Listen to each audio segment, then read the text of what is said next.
Apa itu insider trading dan kenapa harus dilarang?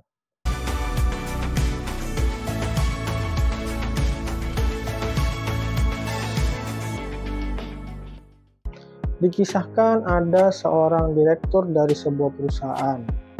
Sebagai seorang direktur, tentu aja dia tuh tahu dengan baik seluk-beluk perusahaan dan pastinya aksi korporasi.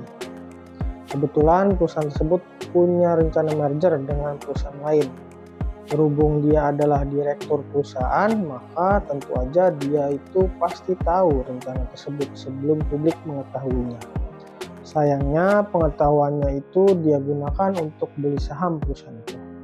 Harapannya nanti ketika pas merger, harga sahamnya juga ikutan naik. Karena biasanya memang perusahaan yang merger dengan perusahaan lain cenderung akan mengalami kenaikan harga sahamnya. Nah, apa yang dilakukan oleh direktur tersebut masuk ke dalam kategori insider trading. Insider trading itu merupakan salah satu praktik yang sangat kontroversial di dunia pasar saham. Praktik ini melibatkan perdagangan saham berdasarkan informasi yang tidak tersedia untuk publik secara umum, tetapi hanya diketahui oleh individu-individu tertentu di dalam perusahaan atau yang memiliki hubungan khusus dengan perusahaan tersebut. Jadi, insider trading merupakan kegiatan atau transaksi saham yang melibatkan orang dalam. Bisa orang dalam tersebut melakukan transaksi, bisa juga dilakukan oleh orang luar, tetapi melibatkan informasi orang dalam. Orang dalam di sini bisa mengacu pada komisaris, direktur, atau pegawai, pemegang saham utama, atau orang lain yang karena hubungannya dengan perusahaan bisa memiliki informasi orang dalam atau informasi non-publik. Seperti yang disebutkan pada pasal 95 Undang-Undang Nomor 8 Tahun 95 yang berbunyi, orang dalam dari emiten atau perusahaan publik yang mempunyai informasi orang dalam itu dilarang melakukan pembelian atau penjualan atas efek yang pertama emiten atau perusahaan publik dimaksud, atau yang kedua perusahaan lain yang melakukan transaksi emiten atau perusahaan publik yang bersangkutan. Insider trading ini merupakan salah satu tindakan pidana dan melanggar undang-undang, yaitu Undang-Undang Nomor 8 Tahun 95 tentang pasar modal. Sebenarnya ada dua jenis insider trading. Yang pertama, insider trading legal.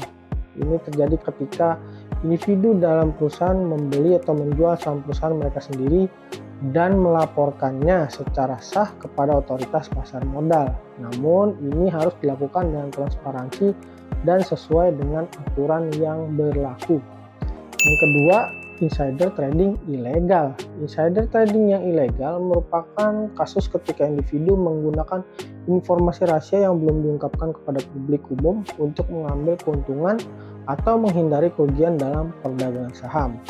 Contohnya adalah situasi di mana seorang direktur perusahaan yang tadi saya contohkan itu membeli saham perusahaan sebelum pengumuman merger dengan perusahaan lain. Harapannya sahamnya akan naik setelah pengumuman tersebut. Ada beberapa alasan kuat kenapa insider trading itu dilarang di hampir semua pasar saham di dunia. Yang pertama, ketidakadilan. Salah satu alasan utama adalah ketidakadilan ketika sejumlah individu memiliki akses kepada informasi rahasia yang dapat mempengaruhi harga saham, sedangkan orang lain itu tidak bisa dapat informasi tersebut. Hal ini merusak prinsip pasar saham yang adil. Investor yang tidak punya informasi tersebut berisiko mengalami kerugian yang tidak adil. Yang kedua, ketidaksetaraan informasi. Dalam pasar saham yang sehat, semua investor seharusnya punya akses yang setara terhadap informasi yang dapat mempengaruhi harga saham. Insider trading menciptakan ketidaksetaraan informasi yang merugikan investor lain yang tidak memiliki akses ke informasi tersebut. Yang ketiga, ketidakstabilan pasar. Insider trading dapat memicu volatilitas yang tidak perlu dalam harga saham ketika informasi rahasia tiba-tiba diungkapkan kepada publik. Harga saham itu bisa melonjak atau jatuh secara drastis, menciptakan fluktuasi yang tidak stabil dalam pasar saham. Yang keempat, kepentingan umum. Pelarangan insider trading juga didasarkan pada kepentingan umum.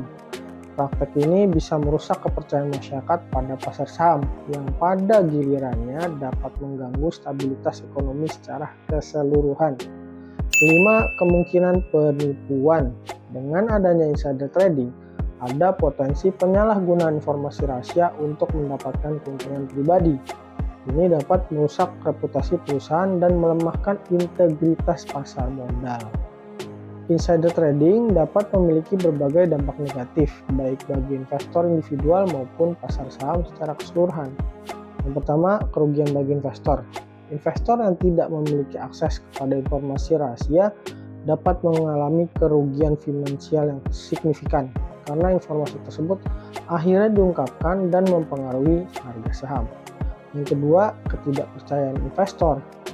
Insider trading dapat merusak kepercayaan investor pada saham. Ketika investor percaya bahwa pasar tidak adil dan terpengaruh oleh praktik yang tidak etis, mereka mungkin enggan berinvestasi atau memilih opsi investasi yang lebih aman. Yang ketiga, penyelidikan dan hukuman. Ketika praktik insider trading terdeteksi, itu seringkali mengarah pada penyelidikan oleh otoritas pasar modal. Pelaku insider trading dapat menghadapi sanksi hukuman yang serius, termasuk denda besar dan penjara. Yang keempat adalah volatilitas pasar. Insider trading dapat menciptakan fluktuasi harga saham yang tidak stabil yang dapat merugikan investor yang tidak terlibat dalam praktik tersebut. Yang kelima, kerugian bagi perusahaan. Perusahaan juga dapat mengalami kerugian reputasi jika ditemukan bahwa salah satu individu di dalam perusahaan itu terlibat dalam insider trading. Hal ini dapat merusak citra perusahaan di mata investor dan pelanggan. Insider trading merupakan praktik yang dilarang di hampir semua pasar saham di seluruh dunia karena ketidakadilan, ketidaksetaraan informasi, dan dampak negatifnya pada saham dan investor. Praktik ini merusak prinsip dasar yang adil dan dapat merugikan investor yang tidak memiliki akses kepada informasi rahasia perusahaan. Untuk menjaga integritas pasar saham, pemerintah dan otoritas pasar modal di seluruh dunia telah mengadopsi peraturan ketat dan tegas tentunya, serta melakukan penegakan hukum yang serius terhadap perilaku insider trading. Dengan demikian, investor dapat memiliki keyakinan bahwa pasar saham adalah tempat yang adil dan transparan untuk berinvestasi.